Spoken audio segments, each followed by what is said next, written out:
We're here today in Mother's Market Organic Produce Aisle to talk about fruits and vegetables and their health and wellness benefits. If you're like me, then you probably remember your parents lecturing you over the years about eating your fruits and vegetables. All the same produce is available today, but now we know more than ever about the science and complexity behind these foods.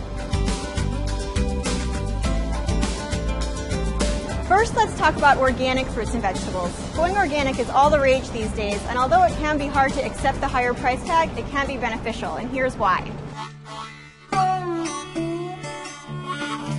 Take into consideration that there's a dozen fruits and vegetables higher in herbicides and pesticides than others. These are called the dirty dozen. If you can't buy organic all the time, try at first switching to the organic varieties of these specific fruits and vegetables.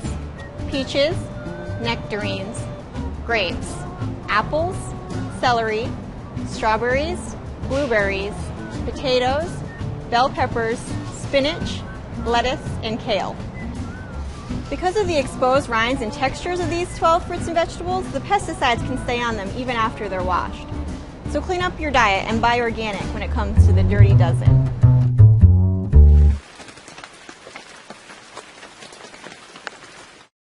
People always ask me if they should eat their vegetables raw or cook them, and I always tell people the answer is both.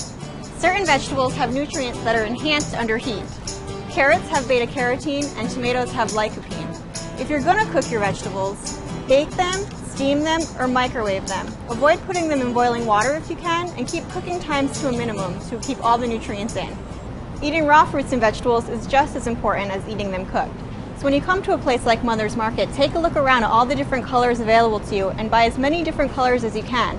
They all represent different vitamins, minerals, and antioxidants that can help treat and prevent disease. I'm always telling my patients and even my friends and family that they need to increase their fruit and vegetable intake. People are very resistant to the idea at first, but you can do it.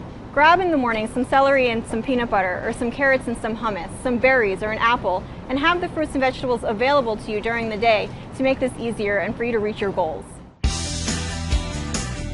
a clinical dietitian, I hear excuses all the time as why people can't eat more fruits and vegetables. It's too expensive, it's too hard to get to the grocery store, but I like to think of it as an investment in your health. A diet high in fruits and vegetables can help lower your blood pressure, it can lower your risk of heart disease, stroke, and certain cancers, and it can also help you stay full while you lose weight. But the most important thing to remember is that eating fruits and vegetables can be enjoyable. We hope the information you heard today has been beneficial to your health and wellness.